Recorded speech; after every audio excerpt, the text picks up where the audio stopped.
Olá, meus irmãos, quero cumprimentar todos com a paz do Senhor Jesus. E nessa feita, eu tenho uma palavra da parte de Deus para direcionar o teu coração. Deus, Ele tem, durante essa quarentena, nos dado algumas palavras e nós temos o prazer de estar ministrando para os irmãos na noite desse dia, tá bom? Abra comigo no livro do Êxodo. Livro do Êxodo. Capítulo de número 1. Livro do Êxodo. Capítulo de número 1. Diz assim o texto. São estes os nomes dos filhos de Israel que entraram com Jacó no Egito, cada um com a sua família: Rubem, Simeão, Levi, Judá, Isacar, Zebulon, Benjamim, Dan, Naphtali, Gade e Asser. Todos os descendentes diretos de Jacó foram 70. José, porém, já estava no Egito. E com o tempo morrera José e todos os seus irmãos e toda aquela geração. Mas os filhos de Israel foram fecundos, aumentaram muito e se multiplicaram, e se tornaram extremamente fortes, de maneira que a terra se encheu deles. O texto que nós acabamos de ler, o texto que nós acabamos de mencionar, ele é uma continuidade daquilo ou do término que está registrado no capítulo de número 46 do livro do Gênesis. É a continuação da história e da descendência de Jacó. Observe que no capítulo 49, quando Jacó ele está velho e avançado de idade, ele chama os seus filhos para poder lhe abençoar. E depois, a Bíblia diz que ele desce à sepultura. Bom tempo depois, também José, ainda estando no Egito, ele também desceu à sepultura. Então, quando Moisés está escrevendo o Êxodo, ele começa relatando, ele começa mostrando aquilo que aconteceu lá no passado. Passado esse, que teve um tempo muito grande, duradouro. Israel aqui agora, eles são escravos do Egito. Essa escravidão foi uma palavra, foi uma promessa dada pelo Senhor. Se os senhores observar no capítulo 15 do livro do Gênesis, precisamente no capítulo 13, vocês vão ver que Deus disse para Abraão: a tua descendência ficará por escravo em terra alheia, peregrinará e depois descerá como escravo em terra alheia durante 400 anos. Vai ser peregrino e depois vai descer como escravo em uma terra alheia durante 400 anos. E isso daí veio acontecer depois que José vai para o Egito. No capítulo 37, a Bíblia diz, 37 do Gênesis, a Bíblia diz que José tem um sonho. Esse sonho faz com que os irmãos de José fiquem com raiva dele. A história nós já sabemos, José é jogado dentro de uma cova. Jogando José dentro de uma cova, eles tiram José e vendendo ele, José vai parar no Egito. E o texto vai dizer que quando José, ele chega precisamente no Egito, ele vai trabalhar na casa de um homem por nome de Potifar.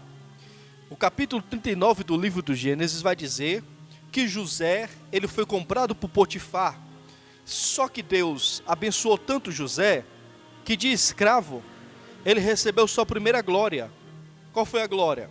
De escravo, ele virou mordomo da casa. Ele teve a segunda autoridade da casa de Potifar. Potifar disse: tudo eu entrego nas tuas mãos. Tudo que está dentro da minha residência, dentro da minha casa, eu entrego nas tuas mãos. A menos a minha esposa. O restante tudo está nas suas mãos.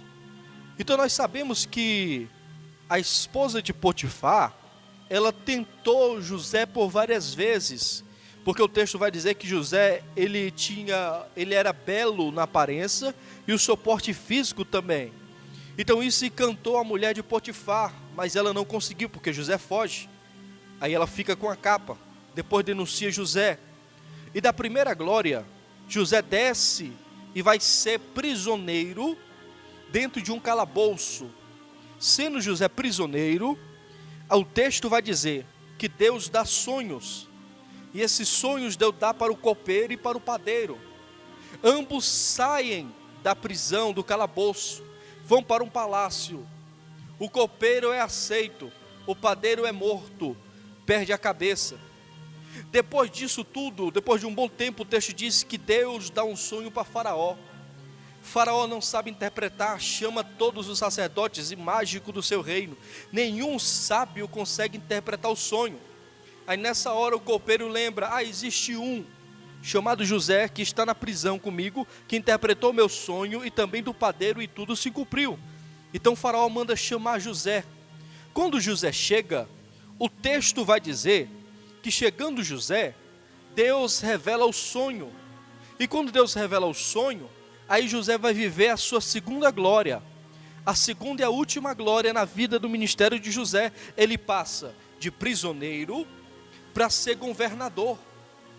Ele passa de prisioneiro no calabouço e vai ser governador no Egito, um cargo que nem existia, mas existiu para José assumir. Agora você me pergunta, mas irmão Carlos, por quê? Por que José virou governador do Egito? Simples. Todos que estavam naquele recinto não tinham a experiência do Senhor, não tinham a revelação de Deus. Então eles não conseguiram interpretar o sonho. José não. José foi diferente. José chegou com a verdade para Faraó. José entregou o sonho, e esse sonho era uma verdade, era uma palavra verdadeira. Então quando a palavra ela vem com verdade, ela consegue quebrantar o coração. Você lembra de Jonas? Jonas pregou uma palavra que Deus deu para ele não queria, mas ele pregou a palavra. E o texto diz que o povo se converteu. Houve uma convenção nacional em Nínive. O rei de Nínive fez um decreto de um jejum para toda a nação, e Deus operou milagre. Sabe qual é a diferença da mensagem de um pregador para a mensagem de um profeta? É que os pregadores, eles não estão preocupados em falar a verdade. Os pregadores, eles querem ganhar a massa. Os pregadores, eles querem ganhar os altares, os holofortes da vida. Mas profeta não. Profeta está preocupado em anunciar a verdade, a palavra de Deus, a verdade que purifica, a verdade que santifica, a verdade que leva para o céu. A diferença de José para os outros sábios que existiam no Egito era que José carregava a verdade dentro do seu coração. Ele foi inocente desde o princípio, mas nunca negou a presença do seu Deus. E o texto vai dizer que com José no governo, Deus operou um grande milagre. O Egito viveu a prosperidade que nunca tinha existido antes. Foram 7 anos de prosperidade. Quando vieram a fome, o Egito estava com todo o grão que existia. Agora o Egito está portando, está oferecendo alimentação para o outro povo. Além de ser próspero no alimento, o Egito também agora está vendendo. Por quê? Porque o José, que trabalha com a verdade, que administra com a verdade, Deus está com a sua mão trabalhando. Só que entenda uma coisa, irmão, quando Deus vai com sua mão para trabalhar, Deus trabalha na vida daqueles que têm compromisso com a verdade da palavra. Hoje não. Hoje nós vemos muito miticismo, hoje nós vemos muito enfeite dentro da igreja, e a falta da palavra, da verdade, do ensinamento. Hoje a escola bíblica dominical foi deixada de lado na maioria das igrejas. Alguém quer fazer eventos grandes, mas não querem fazer o evento de ensinamento da palavra. Hoje o discipulado foi deixado de lado da igreja. Hoje o ensinamento da verdade foi deixado de lado da igreja. Mas eu tenho uma palavra para você, meu querido pastor, que ainda está lutando com a verdade. Não desista. Deus é contigo. A verdade prevalece. Aonde ela estiver, ela vai prevalecer. Não deixe a verdade, não troque a verdade pela mentira. Paulo disse na carta aos Romanos, capítulo de número 1, primeiro, que o povo trocaram a verdade de Deus por mentira, amaram mais a criatura do que o seu próprio Criador. É isso que nós temos que fazer dentro das nossas igrejas, é amar a Deus sobre todas as coisas, amar a Deus sobre tudo. Nós estamos dentro de uma quarentena, mas essa quarentena não vai tirar de nós a verdade do Evangelho. Deus ainda cura, Deus ainda liberta, Deus ainda revela, Deus ainda batiza com o Espírito Santo. Deus está vivo no meio da sua igreja. Quem pode dar glória para Ele? Quem pode adorar a Ele? Então José carregava a verdade dentro do seu coração. Então existia uma promessa. Houve um decreto. No capítulo 15 Deus disse: a tua descendência, Abraão, vai passar 400 anos, até a quarta descendência. Depois daí, eles vão sair daquela terra com ouro, para depois possuir a terra de Canaã. Então isso daqui é a introdução do que está acontecendo no capítulo de número 1 do livro do Êxodo. José morre. O texto diz que a descendência de José também morre. Aqueles que entraram com José no Egito morreram. O texto vai dizer que eram 70. Estevão disse que era 75. Mas entenda uma coisa: aqueles que viram, aqueles que experimentaram a verdade, aqueles que vivenciaram a verdade com José, morreu. Agora uma nova geração apareceu, uma nova geração nasceu. E deixa eu te dizer uma coisa: todas as vezes que quando uma geração se passa e a outra se levanta, sempre vai haver mudança. Isso é quase ininterrupto. A geração de José, a geração da verdade, morreram. Agora aparece uma outra geração. Uma geração que no corpo físico é forte, mas na mente é fraca. Por quê? Porque não tem a verdade, não entende a verdade, não sabe os princípios. É isso, meu irmão. Eles que estão presos agora aqui no Egito, no capítulo 1 do Êxodo, eles eram fortes, eles eram formosos, mas não tinha princípio, porque a geração do princípio morreu. Aí o que é que acontece? Eles passam 430 anos presos no Egito, porque a mentalidade daquele povo era uma mentalidade de escravo. Eles eram grandes, mas tinham mentalidade pequeno. Era uma nação grande, mas pensava em coisas pequenas. Era uma nação que no lugar de olhar para Deus, olhava para os artifícios que o Egito lhe oferecia. Era uma geração que trocou a verdade pelos moldes do Egito, e isso é um risco. Isso é grave. Hoje nós estamos vivendo uma geração que está desprezando a geração do princípio que passou, para querer nascer uma geração de molde do Egito.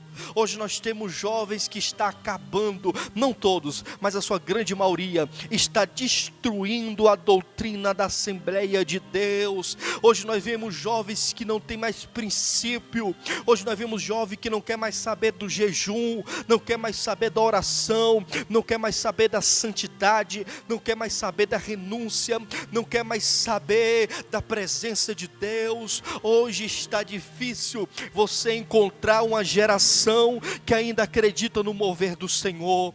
Hoje nós temos uma geração do modismo. Hoje nós temos uma geração do entretenimento. Hoje nós temos uma geração da falsa revelação. Hoje nós temos uma geração da calça colada e do sapato grande. Hoje nós temos uma geração de boizinho dentro da igreja. Mas deixa eu te dizer uma coisa: a geração do princípio, ela não vai passar. Ainda existe remanescente dentro da Assembleia de Deus. Ainda existem jovens que querem o jejum, ainda existem jovens que renunciam o pecado, ainda existem jovens que renunciam os moldes do mundo. Eu não preciso enfeitar a igreja, eu não preciso deixar a igreja preta, eu não preciso colocar um LED colorido, eu não preciso colocar um funk, um hip hop para chamar a atenção daqueles que estão lá no mundo. Não, o que a igreja precisa é de jejum. jejum, em oração. O que a igreja precisa é de compromisso com a verdade. O texto está dizendo que a geração de José, a geração da verdade, tinha passado e uma geração fraca estava crescendo. Mas deixa eu te dizer nesse dia, te prepara, porque a geração da verdade vai continuar. Aquilo que foi pregado pelos pais da nossa igreja não vai ficar para trás. O jejum ainda é eficiente, a oração ainda é a arma principal, o compromisso ainda é a arma verdadeira, o pudor ainda tem dentro da nossa igreja. Eu quero te dizer uma coisa: Deus tem compromisso com aqueles que vivem debaixo da verdade de Deus. Debaixo da verdade, irmão. Porque eu não posso, hipótese nenhuma, eu não posso mudar a verdade de Deus pela mentira do mundo. Eu não posso pegar os moldes do mundo e jogar dentro da igreja, dizendo que a igreja vai crescer. O patriarca passa 50 anos, 60 anos, segurando a rédea da doutrina. Ora e pessoas são curadas. Ora e pessoas são batizadas com o Espírito Santo. Aí quando o patriarca desce, morre, levanta o jovem que nunca orou, que nunca pegou em um panfleto para evangelizar, que nunca expulsou o demônio, se levanta e quer mudar tudo aquilo que o patriarca deixou, quer desfazer os princípios. Deixa eu te dizer uma coisa, irmão, olha para cá, você que está me ouvindo agora, deixa eu te dizer uma coisa: fornicação ainda é pecado, adultério ainda é pecado, mentira ainda é pecado, os modos do mundo ainda é pecado. O apóstolo Paulo disse: não vos embriagueis com vinho que há contenda, mas enchei-vos do Espírito Santo do Senhor. Paulo disse para Timóteo: Timóteo te apresenta como obreiro aprovado, que não tem o que se envergonhar e que sabe manejar bem a espada da verdade. Deixa eu te dizer uma coisa para você: o joio vai crescer, mas joio nunca vai ser trigo. Ele pode estar no meio do trigo, mas joio nunca vai ter princípio de trigo. Trigo é diferente de joio. O trigo vai subir e o joio vai ser lançado no inferno. Entenda isso, irmão. É esta palavra que nós estamos precisando para o dia de hoje. É uma palavra, uma espada que corte a veia do pecado. Hoje não.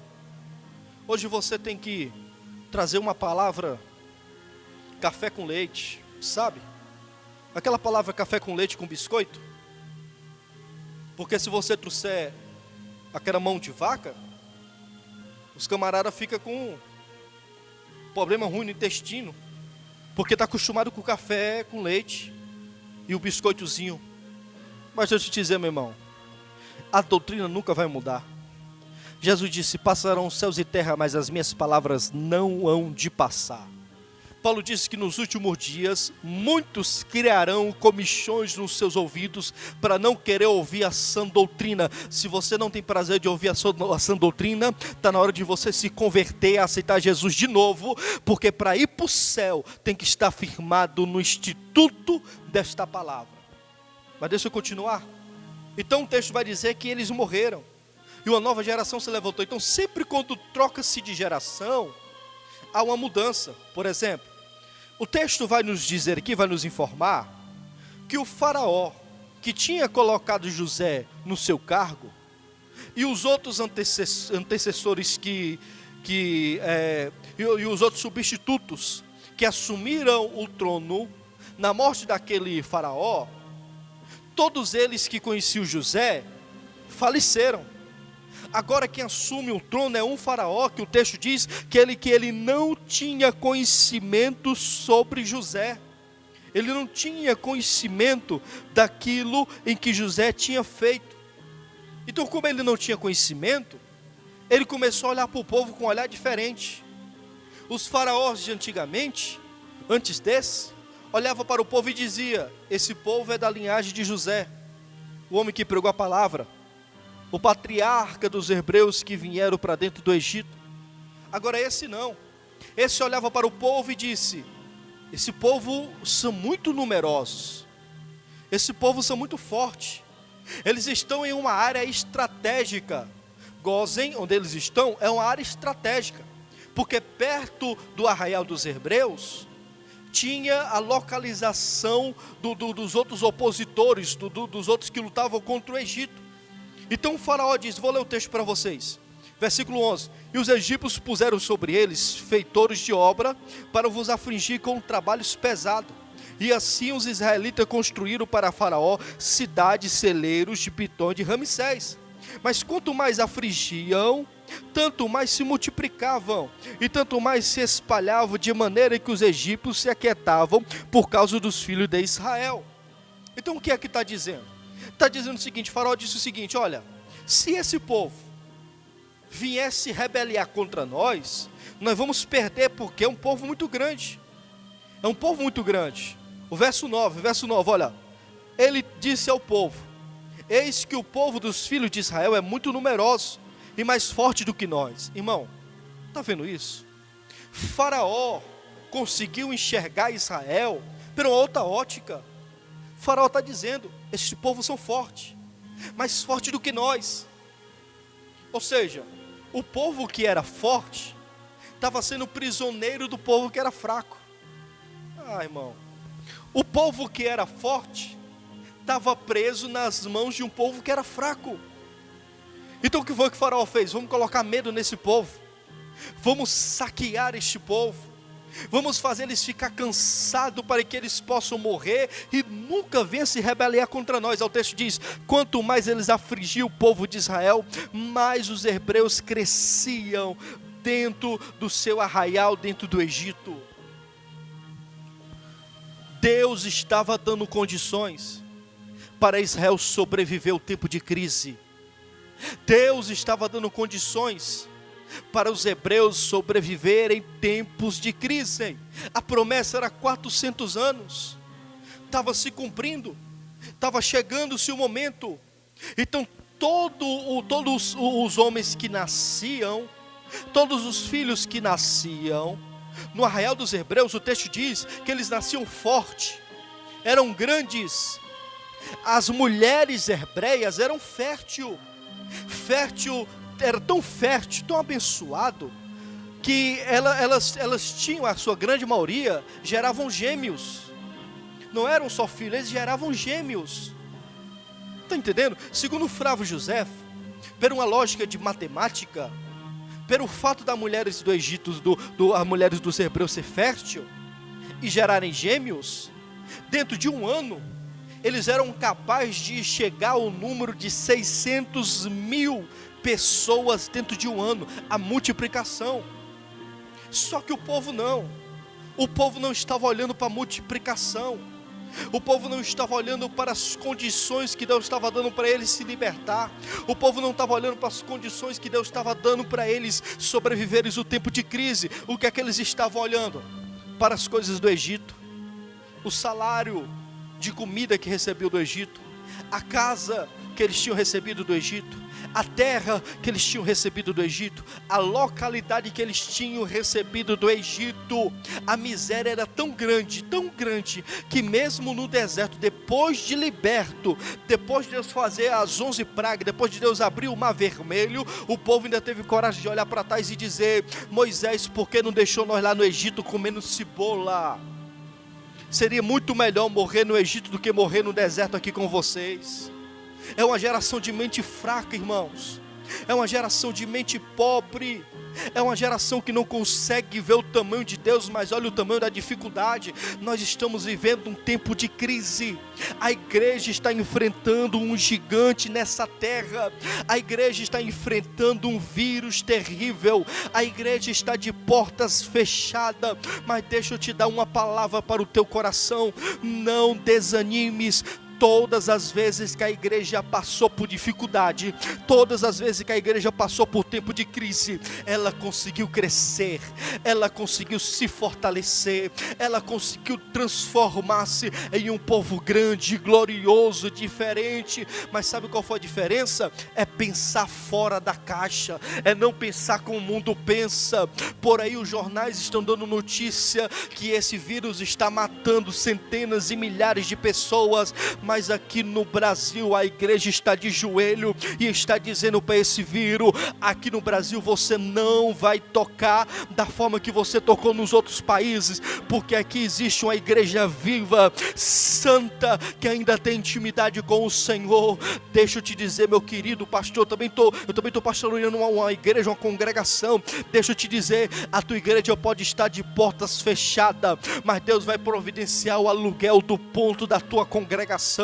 A tua igreja pode estar de portas fechadas, mas você não vai passar necessidade, não vai faltar o pão na tua mesa. Deixa eu te dizer para você, meu querido irmão, o patrão pode ter te demitido, mas não te preocupa, você não vai passar fome, coisa nenhuma. Pelo contrário, Deus vai enviar maná do céu para te proteger, porque se você acreditar em Deus, esse deserto vai virar uma fartura. Se você acreditar em Deus, esse deserto vai virar no oásis.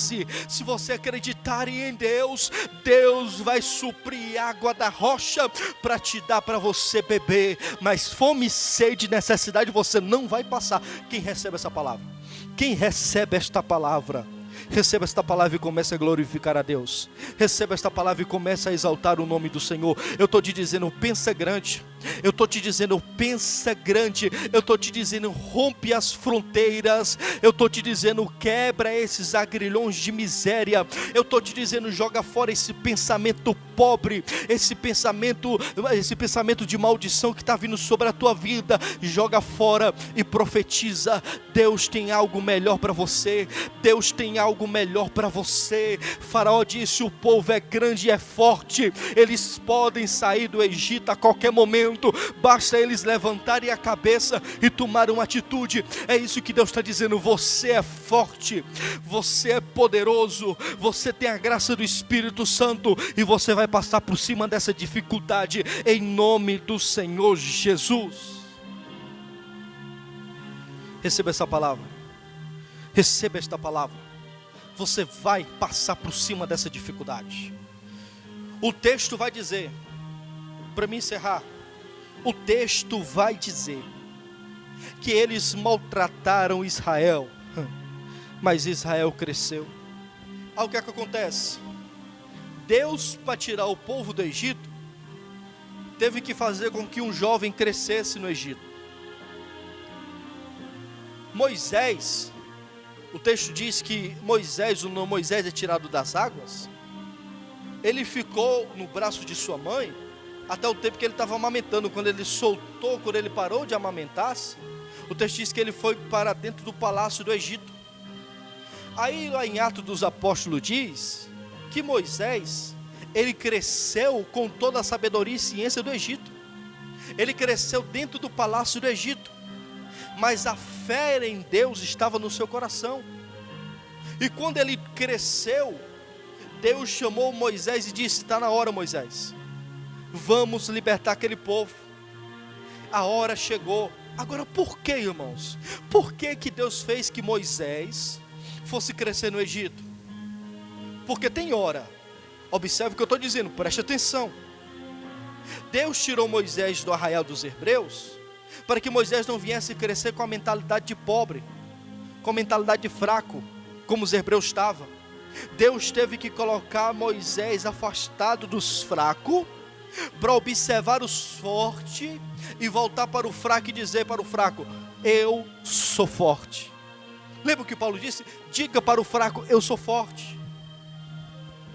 Deus deu uma unção em Moisés. Lembra da sarça? A sarça pegando fogo e não se consumia. O que é mais forte? A sarça no deserto? Ou um homem dentro do arraial dos hebreus? O homem. Só que a fortaleza não significa presença. Só que ser forte não significa tomar atitude. Tem gente que está na igreja, que tem um grande potencial de ser um grande obreiro, de ser um grande missionário, de ser um grande itinerante, de ser um grande pastor. Tem essa graça, tem esse chamado, mas não tem consciência do chamado que tem, não se coloca na posição, aí às vezes dessa sepultura sem nunca ter experimentado o fogo que queimou na sarça. Está entendendo? Quando Moisés chegou perto, eu disse: Moisés, tira a sandália, porque aqui tem presença. Aqui tem presença. Quando Moisés entra na presença, ele entra na presença com dúvida, ele sai da presença com certeza. Ele entra na presença fraco, ele sai da presença forte e chega no Egito cheio da autoridade de Deus. O que está faltando na tua vida para o teu ministério virar é você tomar atitude, e tomar atitude e ser cheio da presença de Deus. Tem hora que a tua igreja não está crescendo porque a tua mente está voltada para a terra. Você está querendo ver razões, não é razões. O crente não vive debaixo de razão, o crente vive debaixo da fé. A fé é o firme e forte fundamento das coisas que eu não vejo, mas eu espero pelo Senhor. Nós, na nossa ótica humana, esse vírus é algo terrível, mas na ótica celestial, esse vírus não chega nem perto da grandeza do nosso Deus. Jesus disse que as portas do inferno não prevalecerão contra a igreja do Senhor.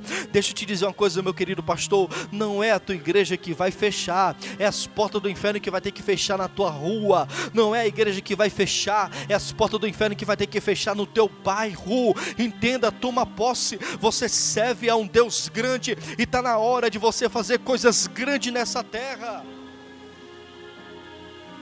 Pega esse tempo de quarentena, entra para dentro do teu quarto, te fortalece, ora, lê a palavra, se alimenta disso daqui, se alimenta, para quando as portas da igreja voltar, você vir cheio do Espírito Santo, você vir cheio do Espírito Santo. Tem hora que nós temos que usar essa quarentena como Gideão, malhando trigo no lagar. O lagar não é lugar de malhar trigo, mas aonde eu estou eu continuo malhando trigo, não importa onde seja. A tua casa, tu nunca pode ter visto a tua casa como um centro da unção de Deus, porque tem pessoas que só vê o centro da unção de Deus dentro da igreja. Quando chega em casa muda. Aqui na igreja chora, ora, fala em mistério, pula, mas quando chega em casa muda, liga a televisão, vai assistir coisas que não convém assistir, vai fazer entretenimento, vai conversar, vai entrar no WhatsApp, vai passar horas e horas na internet. É uma pessoa que tem um grande potencial de fazer algo grande, mas está pensando pequeno. Usa essa quarentena para você se fortalecer, malha trigo no lagar. A tua casa pode não ser, na tua visão, um local da unção de Deus, mas se você malhar trigo dentro da tua casa, ela vai ser o local onde Deus vai se apresentar e vai se revelar para você. Entenda isso. Deus preparou uma unção para Moisés libertar o povo, um povo grande que pensava pequeno. Eu quero nesse exato momento profetizar sobre a tua vida. Deus vai te dar uma unção para você viver coisas sobrenaturais. Eu vou profetizar sobre a tua vida. Guarda essa profecia. Esse tempo de calamidade vai passar, esse tempo de dificuldade vai passar, mas o Espírito Santo vai continuar derramando a graça sobre a tua vida. Deixa eu profetizar algo sobre ti. Essa prova não veio para te destruir, essa calamidade não veio para destruir a igreja no Brasil. Essa calamidade veio para mostrar para a igreja que nós somos fortes. E deixa eu dar uma palavra: o inferno vai ter que ver que a igreja vai voltar mais forte ainda. Existe testemunho de pessoas aceitando a Jesus através dos vídeos, através das lives. Existe pessoas se reconciliando, existe pessoas sendo liberta, existe pessoas sendo batizadas com o Espírito Santo. Existe testemunhos, porque a igreja pode estar de porta fechada, mas a palavra continua livre para ser pregado nos quatro cantos dessa terra. Então fecha os teus olhos nesse exato momento. Eu quero orar por você, Pai, no nome do Senhor Jesus. Aonde estiver o teu filho, aonde estiver a tua filha que tem compromisso com a verdade, eu te peço agora, Senhor, Senhor. Espírito Santo, derrama a tua unção sobre a vida dele. Espírito Santo, derrama a tua unção sobre a vida dela. Que a igreja deste pastor venha crescer, venha se multiplicar. Que o ministério desta mulher venha crescer. Que a vida espiritual venha ser modificada. Que famílias venham ser impactadas pelo poder do Espírito Santo. Aonde houver um afastado do teu evangelho, que ele possa voltar agora no nome de Jesus. Aonde houver alguém que nunca aceitou a Cristo, que possam aceitar a Jesus agora. Eu profetizo em nome do Senhor Jesus. Pai, nós oramos pelo Brasil. Abençoa a nação brasileira. Quebra este jugo, afasta este vírus e traz um milagre em nome do Senhor Jesus. Quem recebe esta palavra, compartilhe esta palavra. Compartilhe. Agora você que está assistindo o nosso canal aí no YouTube, se inscreva no nosso canal. Se inscreva no nosso canal. Toda semana eu tô ministrando uma palavra para você. E esta palavra veio direto ao coração de Deus. Pense grande, porque o seu Deus é maior do que a dificuldade que você está passando. Que Deus em Cristo te abençoe.